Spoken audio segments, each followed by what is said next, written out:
Okay, we will get started. All right, welcome everyone. Thank you for taking the time today to join us to learn more about the KARES Foundation's partnership with RareX. My name is Heather Kofer, and I'm on the board of directors for the KARES Foundation. And like some of you here today, I'm also a rare disease parent.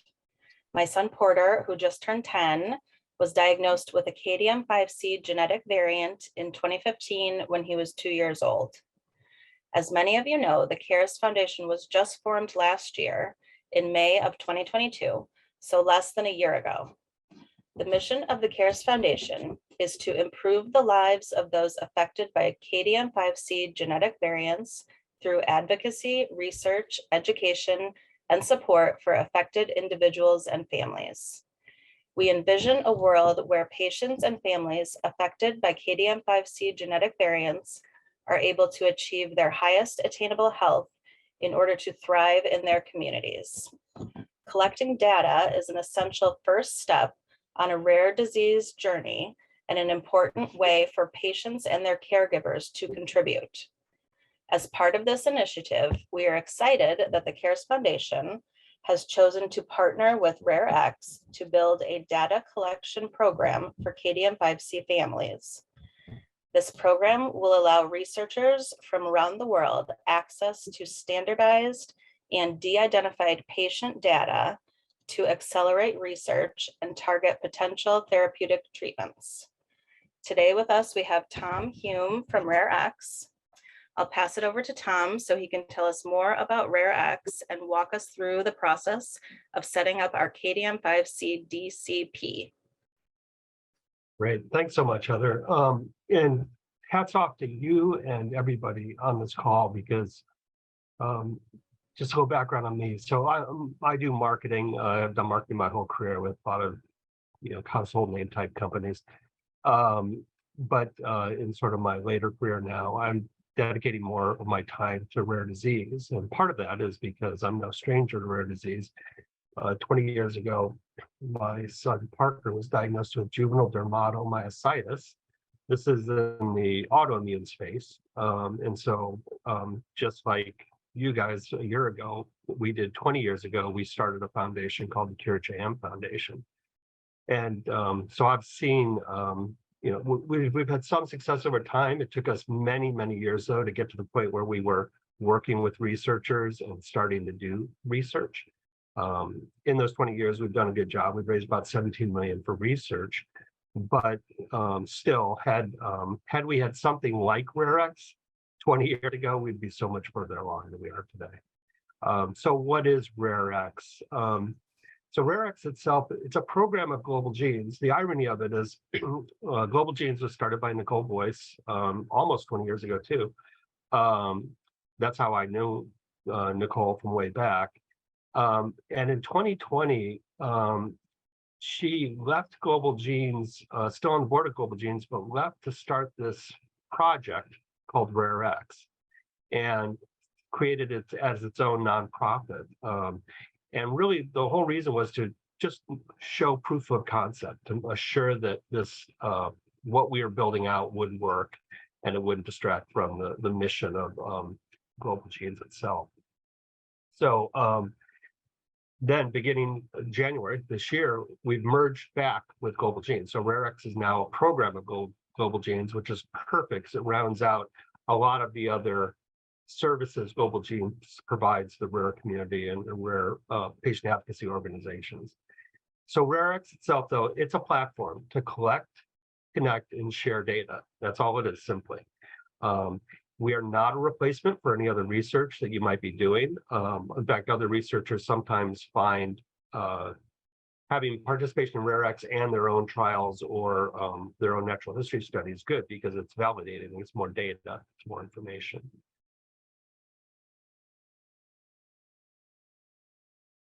So why did KDM5C or KARES Foundation, why did they show an interest in RareX? Well, one, this is a global data collection. Virtually any patient or family who's battling KDM5C can log on and start entering their data. Now, when I talk about data,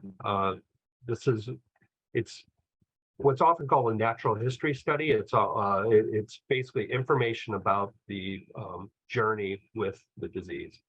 Um, and all the data that is entered in the RareX platform is de-identified.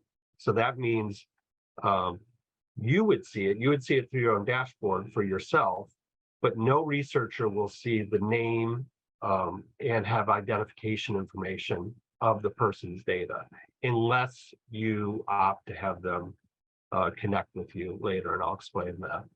But so it's all de-identified data that can be collected anywhere in the world. So what we pride ourselves on is it's patient owned and patient managed. There's a lot of times what we're fixing, RareX is trying to fix, is a lot of times a researcher will do a study, say at Johns Hopkins, they'll collect data on a set of patients, but it's very difficult for another researcher somewhere else in the world to get access to that data. And in rare disease, it's all about the numbers, and there's so few numbers of us, and there's so few data points for researchers to really use. And honestly, too, the way RareX approaches it, I'll explain this more later, we look across all rare diseases. Our goal is to build the largest repository of data on all rare diseases. So things that you might feel are unique to your rare disease are not so unique. They're and especially when you get things like symptoms. So there's no cost to patients or organizations to participate. There's also no cost to researchers. Again, we're part of a nonprofit, Global Genes. Heather had mentioned, the value of structured and standardized data. So one of my counterparts, Megan O'Boyle at Global Genes, she too also was with a rare patient advocacy organization. She too went down the road of doing research, and they collected a lot of information, and they thought they were collecting valuable information on their community. And 10 years later, after collecting a lot of data, they took it to researchers, and the researchers said, well, we can't do anything with it. It's not standardized, it's not structured. It's not structured in a way that the FDA would acknowledge proper questioning for surveys. So we take care of that. And every survey being used within RareX is standardized, it's validated, and we do it to a standard that would an FDA would approve of. Governance is another very important part of any data collection. Just all the, as I mentioned before, it's all de-identified data, but all the security around that and assuring that personal data does not get out. As I mentioned before, this is a worldwide database. We call it a federated database. So any researcher can access it if they have the right credentials. So to that, and it speeds up research, and it helps researchers look across multiple diseases. So that's at a high level. That's for the whole community. But what's the benefit at the individual patient or family caregiver level? Well, we look at collecting data on all systems of the body, and it's really interesting. One of the groups that recently was part of or joined up with RareX, there was a researcher involved, and that researcher wrote a lot of the guidelines for determining the diagnosis of that rare disease. And through gathering this data and just seeing some of this data, one of the things that was starting to pop at about 20 to 30% of the patients entering information about it was they had oral health issues. And so now this researcher, who again, their work is writing the guidelines for diagnosis, they are now adding oral health questions in their guidelines to diagnosis. And that no one ever would have thought of that. No one really, when they were developing the original diagnosis, really didn't know that oral health was an issue. So we look at all systems of the body, head to toe, and I'll explain that a little bit further, but that's only going to help you and other diseases down the road. There's summary data that will return back to the KARES Foundation. So you'll kind of get a sense to see at a high level, maybe certain symptoms that maybe your family's battling or dealing with, and others aren't, or vice versa. But you'll get a sense of where your journey is with the disease based upon the whole community, because we will have some aggregate data that we'll get back. You will have a chance, if you choose to, participate in clinical trials, and if there are ones that are available. And what's nice about this login system is you can change at any time. So if a new system pops up and you want to answer a survey on that, you can definitely do that. So again, we like to say, it's more researchers, it's more eyes on the data. That's only going to help us all in the rare disease space. It's kind of a complicated slide, but it kind of gives you the whole picture of what RareX is. It exists in a cloud, right? So there's your community, the KDM5C community. We've created a community page for you, which what I'll call is sort of the front door into the RareX platform itself. And then once someone enters that front door, then they get into the actual data collection program itself. So there'll be some very specific surveys that you'll fill out to even share your data, like consent and data sharing surveys, some general information, and then you'll do a head to toe survey, which is very important because that health and development survey will feed other surveys that you'll get within the platform. Now that's all in the cloud and the platform. On the backside of that is researchers. So it could be anywhere in the world. It could be a pharma company. It could be even a citizen scientist who has a great AI program to look at coincidences in data, or what seemingly are coincidences in data. So what it does is, the old model was basically a patient advocacy group, or even patients would work directly with a researcher and get part of their research study. What this does, though, it actually takes all kinds of different patients, rare disease patients, into the cloud, and it makes that available to all kinds of different researchers throughout the world. So I'm going to go into what you need to get started. This slide presentation will well, once you're in the platform itself, it's much more intuitive than the slide presentation, because we're basically taking you some frame by frames. So, and don't worry about taking notes, because you'll have availability of this presentation. But let me just say, it's a lot easier than it might come off in this presentation. We're just trying to be very thorough about it. So what do you need to get started? You're going to create an email and password. Just from a technology standpoint, the browsers you should be using are Google Chrome or Apple Safari 14 or higher, or Microsoft Edge. Do not use Internet Explorer, which I don't even know if that's serviced anymore, or Mozilla. And really, you don't need a lot of time to get started. What's nice about this is you can go and come back and take it in smaller doses of time. And you don't have to finish everything all at once. And you also don't have to have a bunch of records at your fingertips when you're starting this.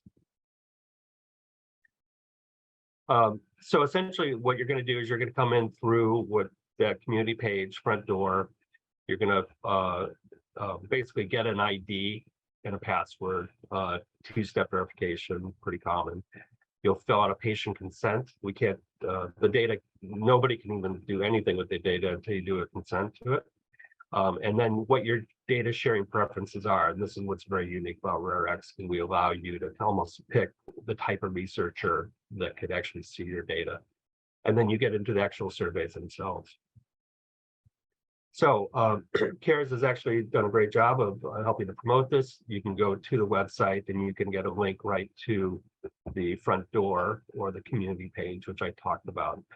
You can also bookmark the community page. And this is what your community page looks like. So basically, that's the URL for it at the bottom there. This is where you can get started. And it's this page just explains a little bit about the data collection platform itself. Toward the bottom of this page, there's a frequently asked questions. You can kind of go through those and get a better sense of it. This page also does have a little bit of a Google translation capability too. The whole data collection platform right now is in English. Our goal is to, as quickly as possible, start adding languages. I believe the first one will be Spanish. I believe Portuguese is on the list. I believe French is on the list. So as you can imagine, once you see all these surveys, it's going to take a bit of work to get the correct translations in, but we're going to be building that out over time. However, that doesn't, if someone anywhere in the world, again, if they are English speaking, or if they can work with somebody who is English speaking, they can work to help get their data into the system. So, so the first time you log in, you're going to log in from that community page that I just showed you. And sorry, and just some very basic information is going to be asked of you. And again, this will be being asked of you. If in most cases, I believe the folks on this call are caregivers. So you'll be doing your information, and you'll be noting that you're filling this out as a caregiver of a participant. And then this is what will trigger you getting an email, basically, to create your password and get started. Now, for some reason you don't see this email, and you might go back after a few minutes, you might check your spam folder. So far, we haven't had much trouble with it. Usually it comes right back.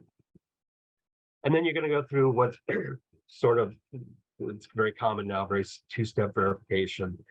So you're going to enter your email, a verification code will be sent to that email, you'll apply that verification code, and then you will create your password itself to directly get back into the data collection program. At any time, you can access our privacy policy in terms of use. But after that point in which you get your password, you're going to go back to log in and actually just sign in to get started. Now, there you will also see another terms of use. This is for Matrix. Matrix is just the technology platform that this is on. It's they, like us, I mean, there's none of your data will be sold or provided out. This is just more of their legally binding language, just to more protect their trademark of their technology. So so then you'll get into the consent form. And we tried to write, the goal of the consent form when we developed it was tried to be at a 6th grade level. That's very difficult, especially when you have a lot of medical terms, explaining something or surveying something. It's probably more at a high school reading level, but we've tried to make it as understandable as possible, and especially with consent forms, because you want to be as transparent as possible. So we've done it more in a question answer type of language, so you can really understand it. And we have short answers, and then if you really want to go deeper to one of those questions, you can actually click it and you'll get the long answer too on a toggle. And as you're in the patient consent form, you'll basically check all boxes that apply. This is basically saying that you allow RareX, to send you these surveys, to give you updates. So you're consenting to that. You're consenting that this would be where you consent if a researcher came along and said, boy, I'm going to do a clinical trial on KDM5C, I'd love to ask permission of this community to reach out to them if they want to be part of this trial. This would be a place where you'd actually allow that contact to happen, right? But we would always be the intermediary too, so we would never give your contact information directly to a researcher.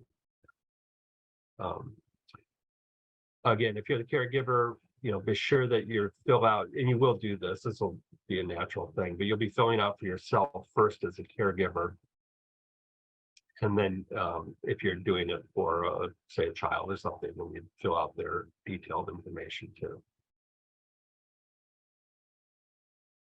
There's a section that's toward the beginning, and we ask some demographic information.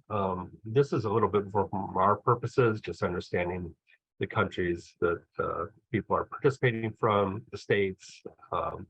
This, again, it's all, none of this data, we won't do things to do special marketing on it, or it will not be given out to anybody else. But as you go through, you're going to get to some, there will be a place where the disease name, KDM5C, will be in the drop-down menu. It's not in this particular screen grab because it just got loaded into the system, but you will be able to check that box. There's other places too where there often with rare diseases, other crossover diseases, there'll be other places where you can actually add that information, and there's some open text areas too, like a diagnostic survey. Okay, so then you get into the data sharing survey itself, and you can have choices here on who you will allow to see, again, your de-identified data. So again, they'll never know your name. Our strong recommendation is you click general research, and here's why. That will cover any researcher who's in health, medical, biomedical, but it would also cover other kind of researchers, like, as I mentioned earlier, maybe there's a citizen scientist, or maybe there's somebody doing a study for policy reasons. So they may not be solely within the health, medical, biomedical research area. Basically, general research, clicking that, you can just move on from that, because that gets the broadest visible, the most eyes, the most researchers able to see your data. Now, there are options, though. You can say, well, I don't want a citizen scientist, or I don't want a policymaker to ever see, researcher or analyst to ever see my data. I could just choose, okay, only health, medical, bio research. You can narrow it even further. You could say, well, I for some reason, I'm totally against big pharma, and I don't even want a researcher in big pharma to ever see this. So you could actually narrow it, and like, here's, solely for non-commercial purposes. And then, or I only want researchers who are with an approved IRB. Again, our recommendation, take the general research. The researchers who are seeing this data, again, de-identified, are going to be vetted by us anyways, coming in to look at it. Then you're going to get into a lot of other questions. Some of this question we're doing to sort of future proof, because there's things that will be coming down the road within the RareX platform. They may not be here today, but like a question like, have you provided biological samples for research? Yes or no in the past for the patient? Or if you haven't, or if you have, are you interested in the collection of biological samples, say saliva, blood, something? Again, we don't have that ability today to collect that, but when that ability comes, and we'd want to offer that back out to patients and their families, that's why we're collecting this question now. There's also questions on, would you be interested in having your medical records connected to your data that's in RareX? Again, we don't have this capability today. We do have this capability actually for genetic reports, and we are asking today that if you have a genetic report, that you upload it, because that's only going to help the researchers more. But well, electronic medical records, we don't have that today. And then we also ask if you maybe have already participated in some other research study. And would you be interested in having that study connected to your RareX data? So this might be a case where, as an example, we'll give example of one of those research silos, say at Johns Hopkins. If you have your data in with a study somewhere, and you would like to have that data even connected to your RareX data, there might be a time down the road where we could reach out to that researcher, depending on, again, what their consent rules were when that research was done, and see if the data can be connected. And we have some efforts going on today where that's happening. You'll be asked if you would be willing to share your contact information. And this is the only place that we would ever share contact information, and it would only be to a patient advocacy group. So basically it's saying, would you be willing to share your name and email with a group like the KARES Foundation? And odds are most people who are already participating who are on this call probably have their name and email with the KARES Foundation.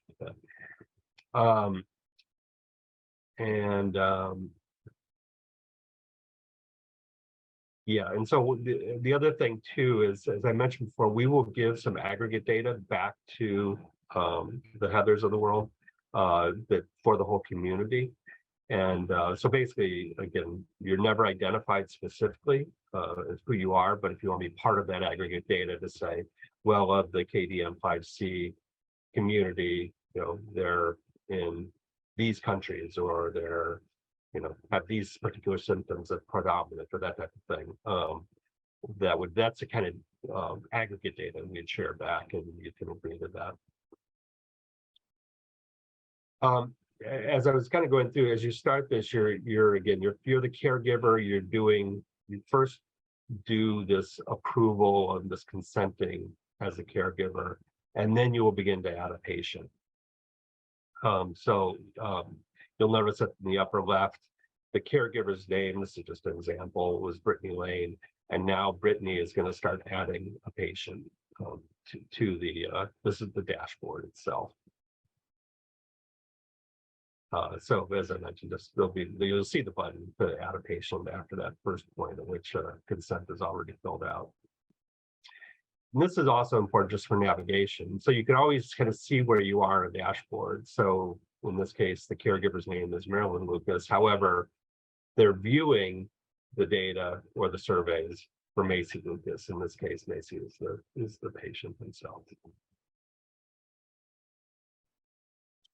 Quickly, I noticed there's some chat stuff coming in, so I just want to see if there are any questions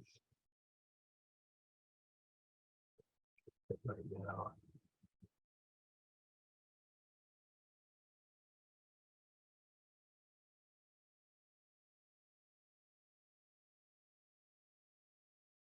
Oh, this is a very good question. So, would you like unaffected parents, carriers, to share their data too? Yes, we would. And again, if I'm sorry, I'm not as familiar with KDM5C, but if there is a carrier connection, absolutely, we would. That would be super helpful for the researchers. Not all rare diseases do this, but it's actually kind of a benefit of a database like this if carriers can participate. Okay, sorry. Check questions. So with that question, would they enter their information under the caregiver? Like if there's an affected, if someone is a carrier, they would enter all their information under caregiver, and then they'd have a separate dashboard for patient, like as their child. I'm going to verify that. I'm pretty sure. I mean, safely, yes. If they're especially if they're the parent and they do it under caregiver, that's absolutely fine. If there's another relation that they want to connect into this, let me take that question back to the research team to see how they would want. I feel like too, when we filled it out in the beginning, that there might have been questions like that in the very beginning, like if you were an affected carrier and also a parent or something like that. I think in the very beginning, there was questions like that. I think you're correct. I believe you're correct on that. I think we tried to look at every possible scenario, especially in the initial consenting. So once you're in and you've consented, you've done the sharing survey, now you're ready to go. And believe me, what I just described takes a lot longer than the actual doing it. But the first place you'll really want to start is the health and development surveys. And the reason for this is that will feed other surveys that will come later. So we call them level 1 is health and development. A level 2 is a survey related to a particular body system. So health and development will ask question, are there vision issues? Yes or no? Are there GI issues? Yes or no? Are there muscular issues? Yes or no? And then if I said, yes, there are GI issues, then a survey regarding GI issues will be put into your dashboard for you.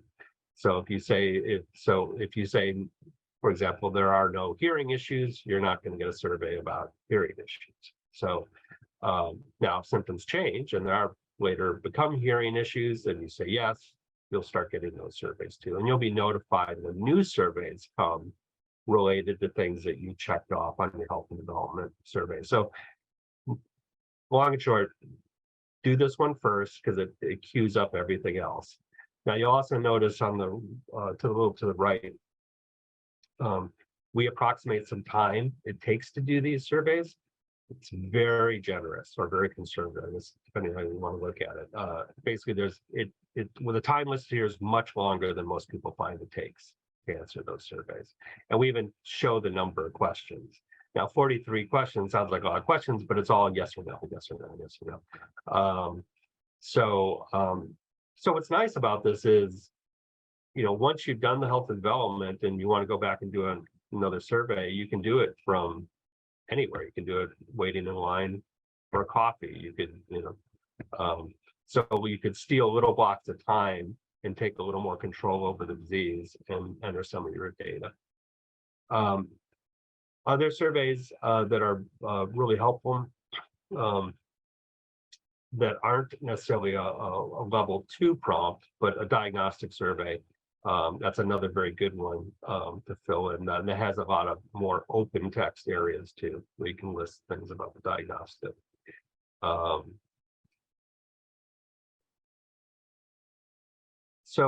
As I mentioned in the level 1, the health and development survey, very yes/no questions, or it's yes, no, or unsure. Because researchers don't want, it's not standardized data, they're left blank, questions are left blank. So at least unsure is a response, a legitimate response in some cases. So very broad questions at the health and development level. And then toward the later in it, you'll be asked about genetic testing in your health and development. Have you done genetic testing? What was the reason why genetic testing was done? And do you have the report itself that can be uploaded? The way to upload a genetic report is back at the dashboard on the left-hand side. You'll see a folder called Documents, and it's very simple. You'll be taking a scan of that genetic report and uploading it. And we even have some videos on the RareX website that talk about, what are well, I'll actually explain even this whole process of uploading the genetic report itself, and what we're looking for here. And this is important, and I'll get to it at the very end of the presentation, but there's going to be an open science data challenge coming up, and if you have a genetic report, this will be very important to get this in. So as I mentioned, you'll do a level 1, which will be the health and development, and then the level 2s will result from things that someone answered yes to. So very specific about hearing, very specific in this case of eyes or kidney. And this is based on how this was answered by this particular person. So the level 2 surveys will go more specific into that body system. So are there eye movement issues, or in the case of vision? Is there a difference in eye size? Is there an unusual iris? And these questions will basically say, yes, there's a symptom, or no, or unsure. And then it'll be, well, at what age did the first symptoms first appear? And then at what age was that symptom diagnosed? So again, this is all in level 2, and level 2 is only prompted by how you answer health and development level 1. Also too, in the level 2, you'll have chances to also answer some open-ended questions too. So if you want to describe additional issues that weren't covered in the yes/no questions, you can add your own additional information that you might feel is helpful for a researcher. Same kind of example too. There's another example, just a different set of ways you might list it. And again, these are, you'll notice that people have listed these all, well, different body systems, but they've listed it, different ways. Sometimes they bullet it out, sometimes they, commas in between. That's fine, because we will have people that will be, the researchers will know how to look at this data. Once you've completed that, in your dashboard, you'll see 2 files, new and in progress, and also completed. So you can always go back and look at a survey that was done in the past. You could actually email that survey to yourself if it's something you want to take into a doctor's appointment. You can go back and re-edit or just view it. So it's what's nice is it's a nice, again, natural history study of your family patient and something you can always refer back to. It's always going to be there over time. There's a survey called Quality of Life, and this is going to be expanded and modified more over time. So, and this is very important, but there might be things that you may not be able to, in this case, there was, they checked the box, unable to answer because my child's condition or communication skills. So, and that might be the case. You might not always feel you can answer, well, does my patient, does my family member, are they having these particular quality of life issues? Well, gosh, I don't know for sure, and that's okay to say you're unable to answer in that case, or you can answer to that too if it's things that you see, like in this case, my child could do sports and exercise with their kids. So again, there's almost every time, and there's always going to be some answer, even if the answers prefer not to answer. Again, it's just, that's what makes a valid survey. At least something's answered, so it can be calculated. So that's really, I'm just taking you through the basics to a lot of questions and how to get into the different surveys. And again, I probably have made it seem more difficult than it is. It's going to come very natural, and by the time you're doing your third or fourth survey, you'll fly, because this would be very comfortable. Now we have a very good, unique opportunity right now, because we are kicking off Accelerate Rare, and it's an open science data challenge. So this is sometimes it's referred to as hackathons, where you'll take a bunch of people who are really good at programming things, and they'll lock themselves into a conference area for a weekend with lots of pizza boxes and stuff around, and just try and solve a technology problem. Well, we're actually going to do that over the course of several months, and we're opening this challenge up to researchers probably in a May type of time frame, April, May. But in order to do that, we're trying to do an extra heavy push on all the groups that have already joined up with RareX to get their data in as quickly as possible, because then that'll be used in this open science data challenge. So strongly encourage you and the whole KARES Foundation team, this whole community, try and get your genetic reports uploaded by March 15th, and surveys done by March 30th. Again, the only reason for this is then your community will be represented in this open science data challenge, and there's lots of incentives that are happening for researchers doing this. They have grant opportunities, and they're looking for interesting commonalities.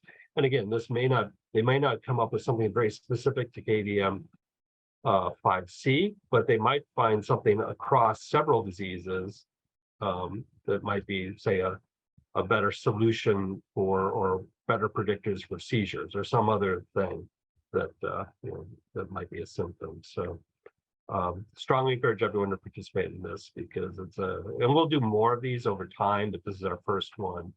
And just so you know, we right now, the RareX platform itself has over 40 communities, rare disease communities on it, who are actively putting their data in. And when I say 40, that's just the disease itself. That's represented by over 70 patient advocacy groups themselves. So as you can imagine, sometimes a disease has multiple patient advocacy groups representing that. All right, so that's kind of all the front end. Now, probably does not affecting the families getting on this call today and putting their data in, but then on the researcher side, I believe there might be some researchers maybe on this call. How are they access it? Well, they can come to the RareX website, and there's a researcher tab, and they will get instructions about how they would get to the back end to see the data. and access the data again in this federated cloud. So that'll be available, and that's going to be very important. Now the data challenge, more information is going to be coming out from researchers in April-May timeframe for them specifically, and how they can get to the specific groups that are the data is being focused on the Open Science Data Challenge. Tom, we have a question in the chat. Uh-huh. How many patient data sets on different syndromes have you collected by now? At the patient level, so how many individual patients do we have? Right. Like you Okay. said, there's about 40 different rare diseases. Yeah. So that's a great question. I just saw some numbers from a week ago. Patients, again, so I'm not counting caregivers or carriers. Just patients themselves, there's roughly 1,800. Now, so then you add caregivers or carriers, and you're almost doubling that of data sets down to an individual level. In some cases, well, 1,800, well, that may not be a lot, but again, we're in the rare space here, and in those sets, some of those communities that actually they've been able to get literally 70% of the known patients in the world have actually signed on to the platform. I mean, that's at the high end. But our goal is, or our one goal that we've asked the communities to do is, gosh, if you can get 50% of your community on board. Now, some communities, literally there are 20 patients in the world. So, getting to 50%, they just need to get 10 on there, right? So it's, so every community is a little bit different. And every community, a lot of communities don't know the exact size of their community, but the more we can get on, the better for that whole patient community, and also for all the rare disease communities that are on too. I hope that answers the question. As I mentioned, our goal is to have 50 families by the end of March. That's awesome. Yeah. And that's great. And do you know how big the whole community is? Do you have any sense of that? We believe there's about 100 that we're guessing. Oh, that would be awesome. That'd be huge. That'd be great, and that'd be very quick too. We launched. Well, we started building this in 2020. Summer of 2021 is when the first group of patient advocacy groups came on. And so some have had more just over time to build up those numbers, but some groups also have hit a 50% in just a couple short months. It's all about the enthusiasm behind it. So anyways, back to researchers. Researchers can access again through the our researcher pages on rare-x.org. And then here's a question from a researcher from Shigeki.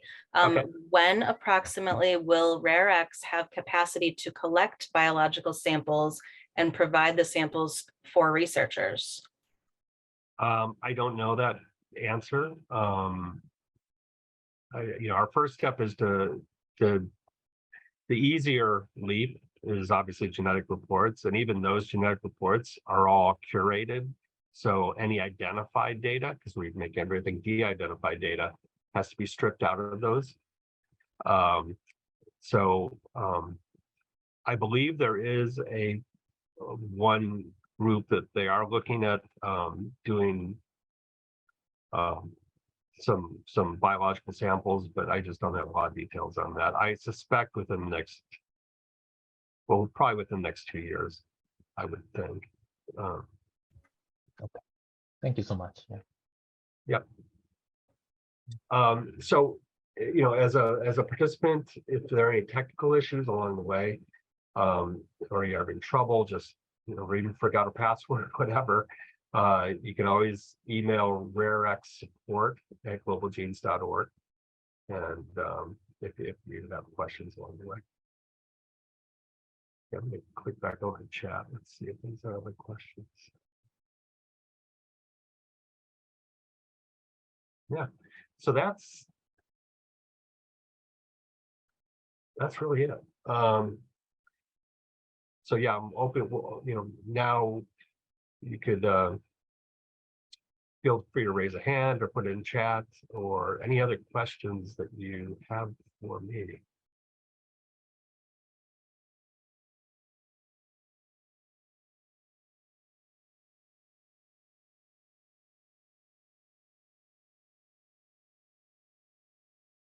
And just to let everybody know on the call, kind of the ambassadors for this program on the CARES side of things are Heather, myself, Amy, Laura, and Miriam.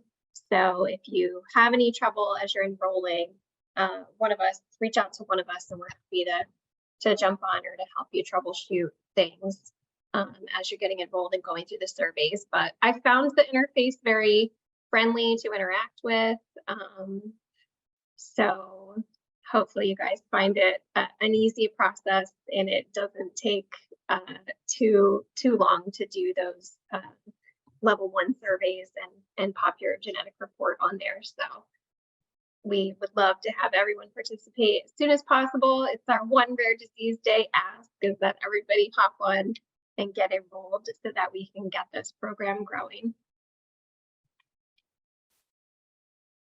And also too, it's important to know if you're in the middle of a survey, you can always there's a button in the upper right. I believe it might even be a red X, but then you can save where you are in that particular survey, or you can finish out that survey and just come in and out anytime you want, and take on a new survey. Yeah, question. Janice. Yeah, I just have a question. So I started the process and it is really smooth. I got to one hard stop that asked for the location of the caregiver's birth.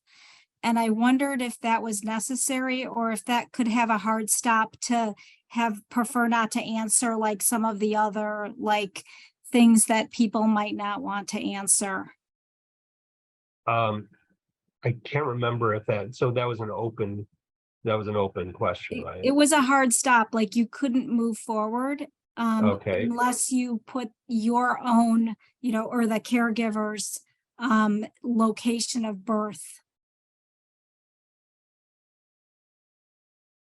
The reason I ask is that not everybody is the guardian. There might be a guardian that's not the caregiver or the parent, and they might just be helping them and they don't want to put that information in. Sure. Yeah, I'm wondering if just from a researcher standpoint, I'm wondering if just anything. Let me take that back and just see if there's a way around that hard stop. I think for the sake of if that's stopping somebody from this group and putting anything in, I think I would just put in some information just saying, no name, place, Okay, just great. to move through Okay, it, yeah. or just other, and just leave. More to signal to somebody, a researcher the other side, to say, well, don't really use this data. It's not really correct, or it's okay. Yeah, but I understand why you would need demographics on, the people with the disease. Clearly, there might be some association or whatnot. No, that sounds great. This is really exciting. And, even your videos online were, really great for people who didn't have time to, join during the scheduled sessions. Great, thank you. Any other questions? Anybody? I wanted just to let everybody know that we're planning on having another onboarding for the researchers at a later date, maybe in a couple months once we have some data behind us, just to help them with the process of setting up their researcher accounts. Right, that's terrific. And that'll help, of course, in the Open Science Challenge too.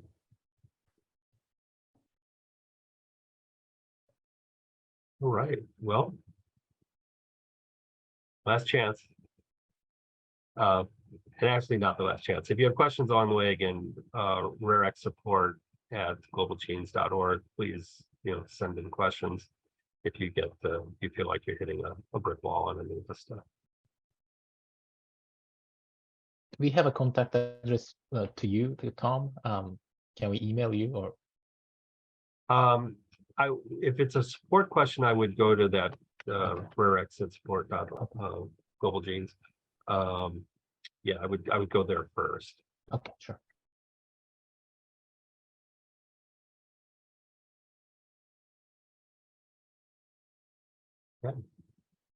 Well, thank you. And thank you, Heather. I appreciate the opportunity, and then good luck to this community. You guys are, I'm so impressed that such a young foundation and relatively young community is jumping into this. Again, I wish we had done it years ago. We're all excited. Thank you very much for meeting with us today, Tom. You bet. Thank you. Thanks, everyone. Bye-bye.